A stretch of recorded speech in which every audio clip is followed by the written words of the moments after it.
All right, so this is our presentation where we compare two different generations, and we have chosen to compare the baby boomers with Generation Z.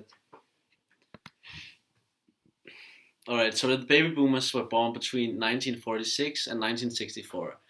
Their current age is between 46 and 76 years old. This generation is called baby boomers because when soldiers came home from the war, they were eager to start a family. After World War II, a lot of things had to be rebuilt. In businesses, they saw increases in wages, and more products were arriving to the market, which means that more jobs were available. This law, designed by Franklin D. Roosevelt, called GI Bill, was created so that World War II veterans could benefit from it, and um, through this help, so they could afford houses in the suburbs, and this helped them to start families where it left the husband to be the one to provide for the family, and the wife to provide for the household. All right, so as mentioned, people were eager to start families after World War II. And between 1946 and 1964, 77 million baby boomers were born in the United States, which made it the biggest generation just after Generation Z.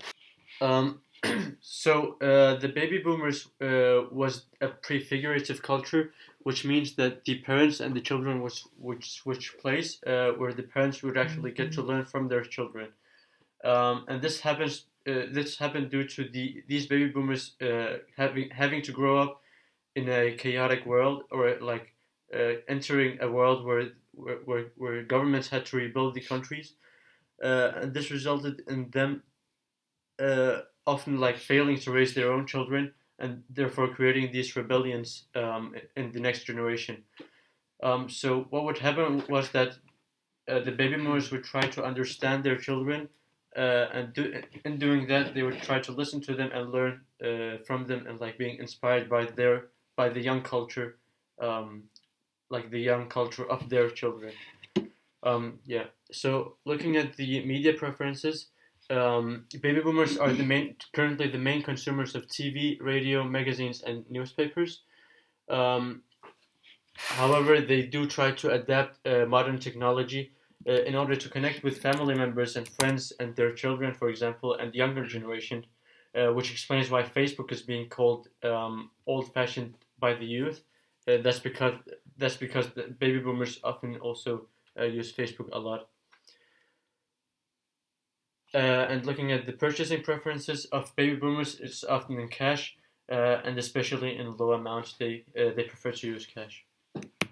All right, so the Generation Z was people born between 1995 and 2015. 74 million were born in the US, and this generation is known for being the generation with the fastest growing. Um, and it was also a generation where all the technological developments happened. Okay, Gen Zers are technologically advanced and knew how to use devices like smartphones from an early age. Another characteristic of the Gen Z population is that they absorb tons of new information every day. They spend several hours a day on social media or searching the internet for information. Being independent and self-confident are also some of the key characteristics of Generation Z. They do not rely on their parents as much as previous generations did. The reason for that is that the internet and technologies allow them to start earning money and become more independent at a much earlier age. They are also more environmentally aware, and they value the eco-friendly and healthy lifestyle much more than previous generations.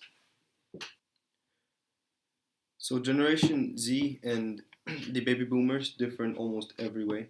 Um, the Generation Z's main social media usages are Instagram and Snapchat, and the reason they prefer these more is because they are able to present themselves via pictures, since the Generation Z is always trying to impress others and have the best image of themselves.